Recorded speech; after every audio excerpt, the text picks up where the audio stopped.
अंजुली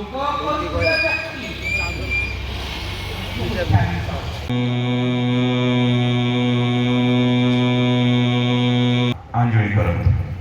भामात्मक अंजुली किया दिसर दे रे साकले दिसर दे ओ आमी जो ग्रेजुएशन लास्ट इयर करछि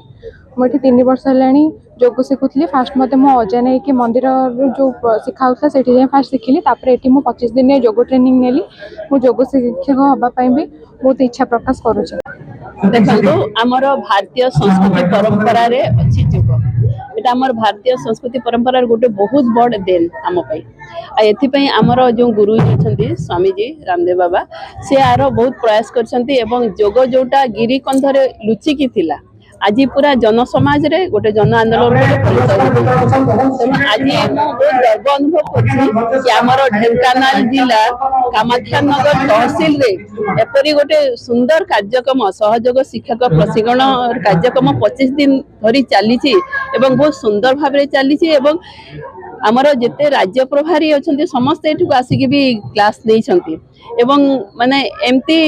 कार्यक्रम आगुरी आम तहसील केबे देखि नथिलु तेणु यही जो जोग मैंने जो प्रयास करते कर्मकर्ता अच्छा समस्त को मुझे बहुत साधुवाद धन्यवाद देवी आ स्वामीजी जो तांकर उद्देश्य अच्छी एक स्वस्थ स्वच्छ समृद्ध भारत गठन करिबारे आमे समस्त प्रयास लगी गोटे निर्देश अच्छी कि योग को प्रत्येक व्यक्ति के पास पहुंचाना है तो आमे समस्त गोटे गुंडीचु मुसार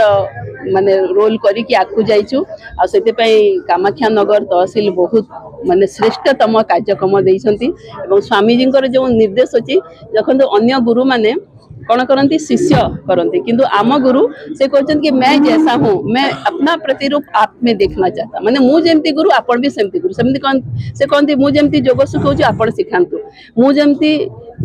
आम गीतार श्लोक कहूँ आपण कहूँ जोग दर्शन सूत्र आपण कहूँ माने एमती गुरु पाइबा विरल जी कि से गुरु अच्छा गुरु को से आपण मैंने भी गुरु बनते निर्देश तेणु जोगर प्रचार बहुत जोरसोर चली चलो आपण मान समस्त सहयोग थे आपण मैंने जो मीडिया अच्छा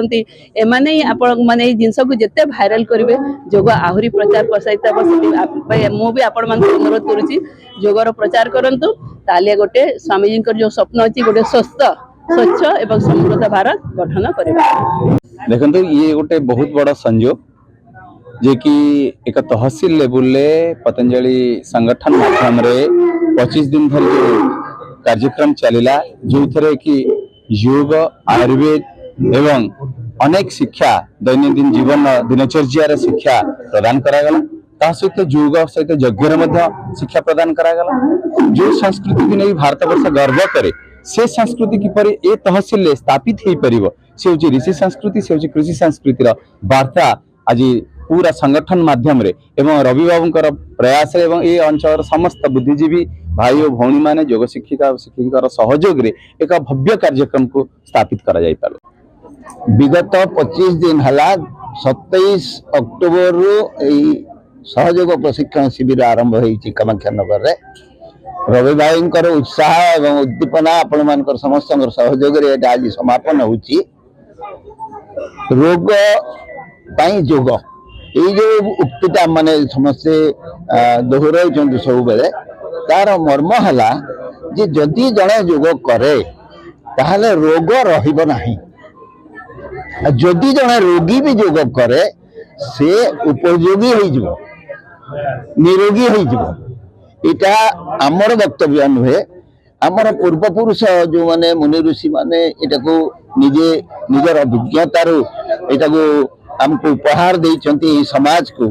सेटा को आमे वर्तमान आउ थरे पुनः स्थापित करबा पई परम पूज्य स्वामी जी रामदेव जी महाराज नेतृत्व रे